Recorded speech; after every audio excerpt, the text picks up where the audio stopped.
आज की इस वीडियो में मैंने अपडेट शेयर करनी थी कि जो पिछली वीडियो मैंने पौधे ट्रांसप्लांट किए क्या वो मर गए या ज़िंदा हैं। अगर वो ज़िंदा हैं तो वो कितने ग्रो कर रहे हैं और क्या उस मेथड से पौधों को ट्रांसप्लांट करना ठीक होगा या नहीं होगा। तो चलिए आज की वीडियो शुरू करते हैं और देखते हैं कि वो ट्रांसप्लांट किए हुए पौधे कितना ग्रो कर गए हैं। तो मैं हूँ बोटनिस्ट अबू बकर और आप देख रहे हैं मेरा YouTube channel gardening with AB। तो ये जो पौधा आप देख रहे हैं ये अनार का पौधा है जिसे पोमीग्रेनेट भी कहते हैं। तो ये हमने ट्रांसप्लांट किया था। पिछली वीडियो में आप देख सकते हैं कि हमने इसको किस तरह ट्रांसप्लांट किया था और अब आप इसकी ग्रोथ चेक कर सकते हैं। तो इस तरह आपको आइडिया हो जाएगा कि इस मेथड से ट्रांसप्लांट करने से पौधे मरते नहीं बल्कि वो अच्छे से सर्वाइव करते हैं और उनकी ग्रोथ भी बहुत अच्छी होती है। तो ये आप कुछ दिनों के बाद का ही रिज़ल्ट चेक कर लें कि ट्रांसप्लांट करने के बाद ये पौधे कितना ग्रो कर रहे हैं।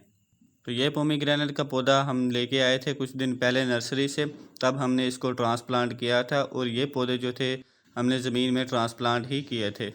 तो ये आप देख सकते हैं कि ये पौधा किसी किस्म के शौक में नहीं गया, ना इसके पौधे के पत्ते पीले हुए, ना ही वो झड़े, बल्कि ये अच्छे से ग्रो करना स्टार्ट हो गया है।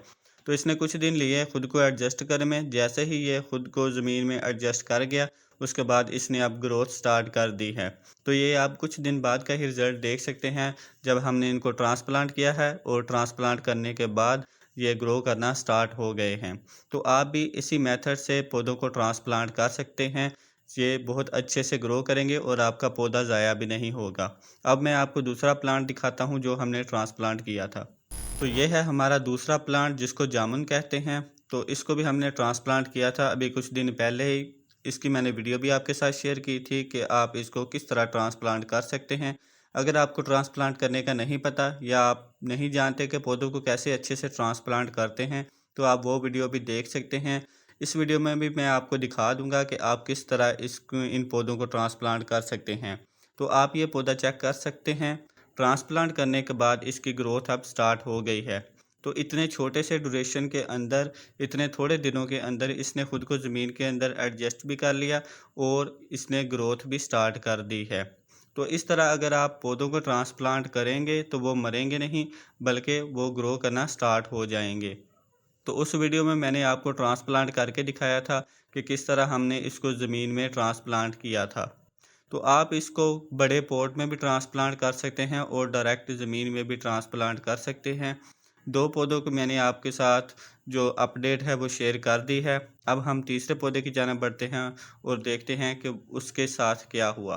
तो जैसा कि आप जानते हैं कि हमने पिछली वीडियो में 3 पौधे ट्रांसप्लांट किए थे, तीनों फ्रूटिंग प्लांट थे। तो वो हमने यहाँ पे ट्रांसप्लांट किए थे।